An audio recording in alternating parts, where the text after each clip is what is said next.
7 days 7 series अभी हम Indian literature को कर रहे हैं। तो कल जैसा मैंने R.K. नारायण के बारे में बताया था, आज मुल्क राज आनंद के बारे में बताएंगे। आनंद वाज बॉर्न ऑन 12 दिसंबर 1905 इन पेशावर। आनंद जो थे ना वो कब जन्मे थे? 12 दिसंबर 1905 पेशावर को। पेशावर अभी कहाँ पे है? पाकिस्तान में है।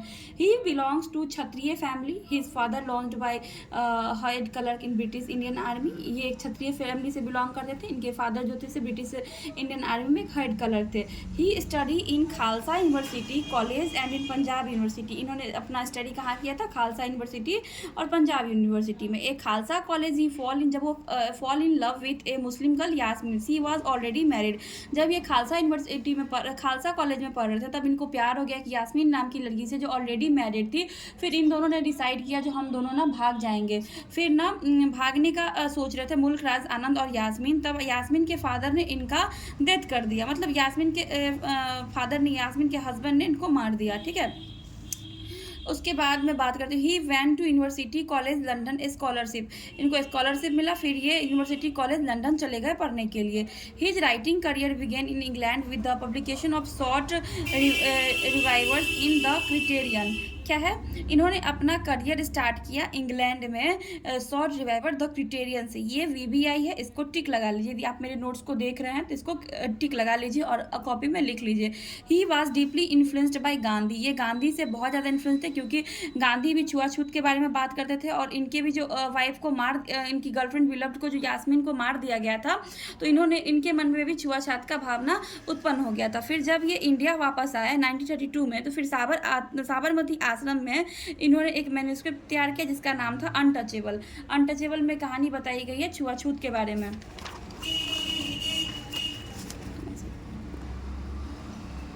हाँ, अनटचेबल फिर पब्लिश कब हुआ? 1935 में। फिर इसका हार्ट रेंचिंग नॉवल कब आया? क्या नाम था उसका? तो Two Leaves and a Bird 1937। इसका भी आप स्क्रीनशॉट ले लीजिए, ये भी इंपॉर्टेंट है। अनटचेबल कब आया? 1932 में। Heart wrenching novel Two Leaves and a Bird. ठीक है, मेजर वर्क्स आते हैं। जो अनटचेबल है कब आया था? 1935 में आया था। ये उनकी ना सबसे प्रसिद्ध कृति है। इसमें एक दलित सफाई कर्मचारी बाका की एक दिन की कहानी बताई गई है जो कि अछूत पे ही है। तो अनटचेबल में पूछ सकता है किसकी कहानी है, तो बाका की कहानी है। इस कहानी को आप एक बार यूट्यूब से लेके पढ़ लीजिएगा। फिर कुली की बात करूँ मैं तो ये 1936 में आया था। इसमें मन्नू की कठिन जिंदगी को दर्शाया गया है। फिर ऐसा आया है टू लिव्स ए बर्ड, इसमें चाय बागानों में श्रमिकों की शोषण की कहानी को बताया गया है। The trilogy Village Across the Black Water and the Sword and the Sickles, इसमें ग्रामीण भारतीयों की समस्या पर आधारित ये कहानी बताया गया। जो विलेज कब आया था? 1939 में। ठीक है, जो मैं बोलते जा रही हूँ उसको लिखते चलिए। फिर उसके बाद द बिग हर्ट आया एंड देन उसके बाद I lament on the death of a masters of art. ठीक है, private life of an Indian prince. फिर से कौन सा आया? Seven summers. फिर the old women and the cow जो कि 1960 में आया। उसके बाद मैं बात करूं तो इन्होंने शादी कब किया? फिर कैथलीन नाम की लड़की से 1939 में इन्होंने शादी किया और फिर इनका शादी ज़्यादा दिन तक चल नहीं पाया। फिर ये डाइवोर्स ले लिया कब? 1948 में। फिर ना उसके बाद मुल्क राज की ट्रिलॉजी। ठीक है, मुल्क राज का ट्रिलॉजी बहुत ही VBI क्वेश्चन है। तो 1939 में कौन सा आया था? द विलेज आया था। 1940 में कौन सा आया था? Actress the black waters. 1942 की मैं बात करूँ तो the Sword and the sicles. ठीक है, ये तीन कौन है? ये तीन उनके मेन वर्क्स हैं जो कि ट्रिलॉजी इसको कहते हैं। जो वर्क है ना उसी का ट्रिलॉजी ये तीन है। 1939 में आया था, 1940 एंड 1942। ठीक है, उसके बाद मैं बात करूँ, ये सब नहीं है।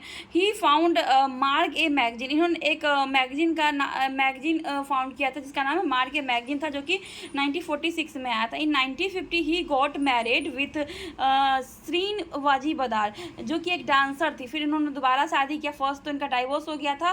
कैथरीन नामक एक्ट्रेस इनकी शादी हुई थी और 1939 में इनकी शादी हुई थी। 1948 में इनका डाइवोर्स हो गया था। ठीक है, उसके बाद मैं बात करूँ तो इनके कुछ उपलब्धि के बारे में जिनको क्या क्या मिला था। तो ललित कला अकेडमी में ये एक चेयरमैन थे 1965 से 1970 तक। फिर लोकयता ट्रस्ट में ये प्रेसिडेंट थे 1970 में। पद्म भूषण अवार्ड इनको 1967 में लिटरेचर में मिला हुआ था, इंग्लिश लिटरेचर के तो वो थे ही। उसके बाद मैं बात करूँ मॉर्निंग फेस 1968 साहित्य अकेडमी। मॉर्निंग फेस के लिए इनको साहित्य अकेडमी 1971 में मिला था। मॉर्निंग फेस कब आया था? 1968 में आया था। The private life of an Indian Prince 1953, ये भी इनका पोएम, ये भी इनका वर्क था, the private life of Indian Prince. ठीक है, यदि आपको मेरी वीडियो अच्छी लगी ना तो कमेंट में ज़रूर बताना कि आपको मेरी वीडियो कैसी लगती है, और कुछ भी जानना होगा तो कमेंट करना। Bye bye.